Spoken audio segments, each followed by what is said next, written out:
All right, good morning, everybody. I'm Deanne Criswell, the FEMA administrator.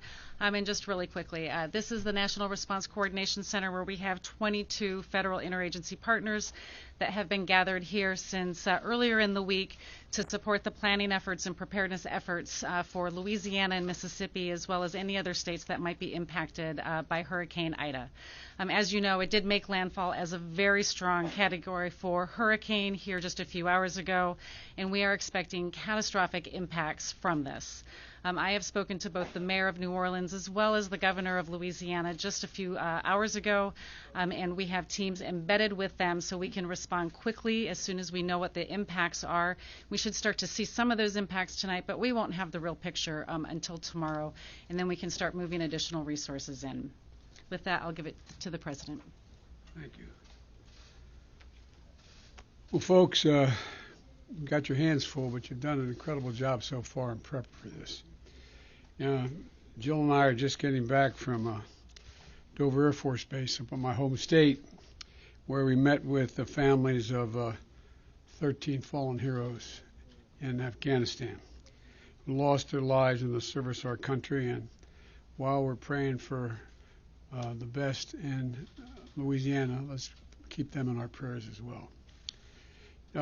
I've just been briefed by the FEMA leadership, and we have real leadership, on Hurricane Ida and the preparations for rescue and response. And the storm has made, as you know better than anyone, but I'm speaking to the public at large here, the storm made landfall a few hours ago, and it continues to rage and ravage everything it comes in contact with. And the storm is a life-threatening storm. Governor Edwards, an old friend, has characterized it as one of the strongest hurricanes, the strongest in Louisiana history since 1850. And its devastation is likely to be immense. We shouldn't kid ourselves. And so the most important thing I can say right now is that everyone should listen to the instructions from local and state officials, just how dangerous this is, and take it seriously. It's not just the coast. It's not just New Orleans. It's north as well. The rainfall is expected to be exceedingly high. And to the people of the Gulf Coast, I want you to know that we're praying for the best and planning, prepared for the worst. As soon as the storm passes, we're going to put the country's full might behind the rescue and recovery. And I mean that. I've been around for a lot of hurricanes. I'm no expert, but I've been around for a lot of hurricanes, and I don't think we've ever had as much preparation, long-term preparation with the levee system and preparation here. Thanks to the administrators' leadership and the hard work of the FEMA team, all of whom were gathered behind, many of whom were gathered behind me, we've already pre-positioned resources that we know are going to be needed and equipment and response teams in the region. This includes 2.5 million meals, 3 million liters of water. We've got generators in place, and we're in close touch with the power providers to get and restore power as soon as possible, because a lot of it's going to go out, and we should be prepared that it can take a long time, no matter how much we've pre-positioned, which we have, that it's going to take a long time for a lot of it to get back up. It could take a matter of weeks for some places. We've got 13 urban search and rescue teams.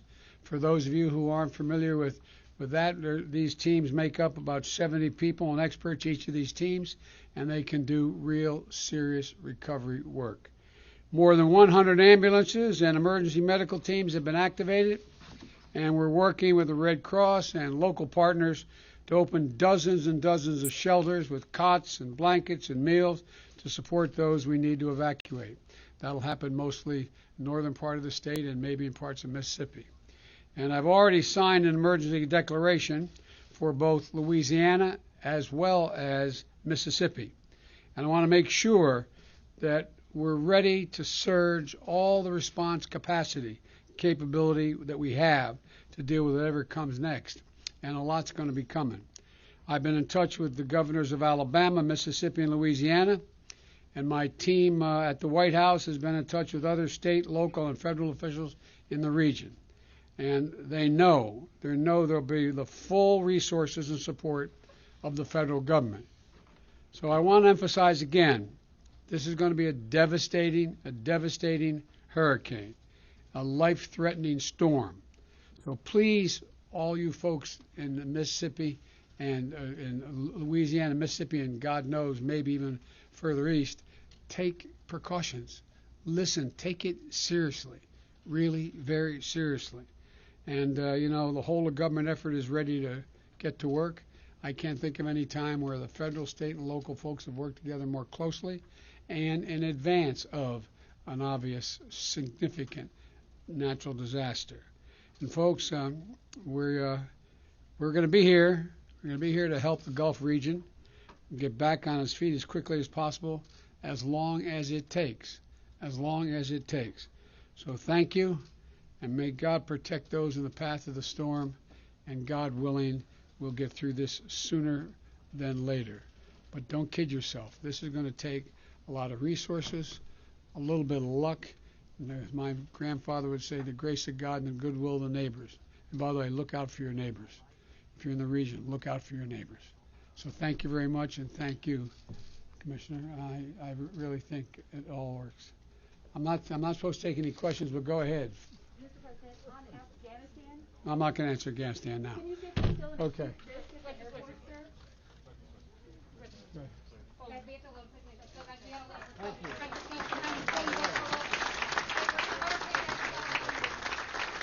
Really and truly, thank you. I know there's no group of Americans know how dangerous it is more than you guys do.